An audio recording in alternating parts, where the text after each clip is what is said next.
Hi guys, welcome to another castle update. This is where we left off last time, and you will soon see that this time there has been a lot of building in the back left corner, underground, in the caves and the castle. So let's take a look. So let's start by looking at some of the rooms under the castle. Here's a quick shot to establish the layout. And it's worth just remembering where we were before. So on the left here, you've only got the one oubliette. Now there's two. The staircase on the right hand side going down to the crypt, where you can see the niches in the walls have now been completed. And the dungeons now have their own staircase continuing up to what will be the floor above.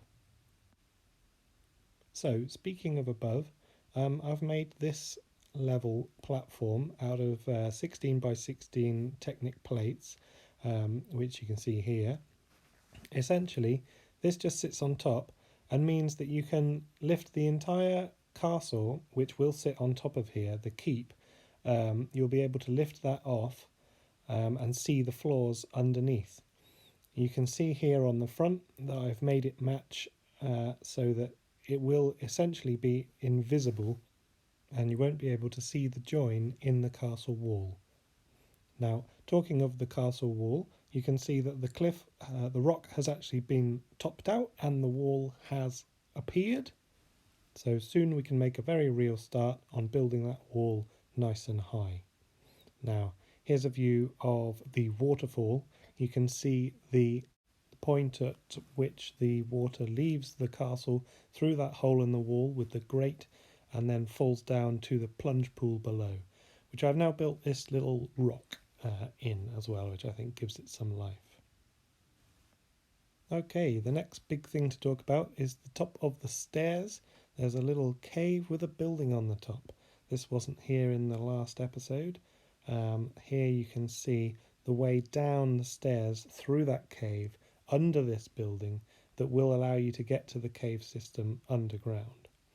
Now here's a look down from the top, demonstrating that this building can be lifted off just like the section in the previous episode on the left hand side of the cave. Out of this shot you can see down into the underground, and I'm really pleased with the way this is looking.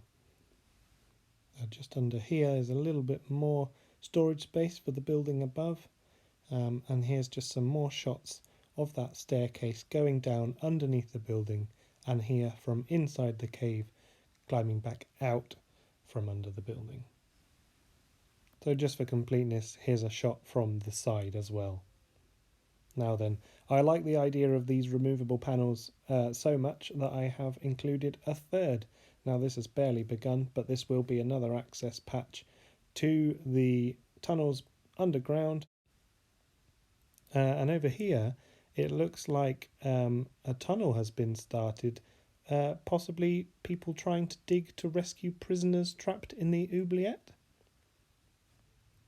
Now, I wanted to talk about the Falconers Cottage, or what will be the Falconers Cottage, for a moment, as in the last episode I got some comments about the diagonal orientation.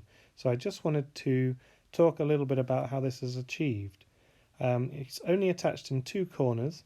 You can see here, but a quick rotation allows you to attach the opposite corners on the same two studs, and I think this gives a nice angle.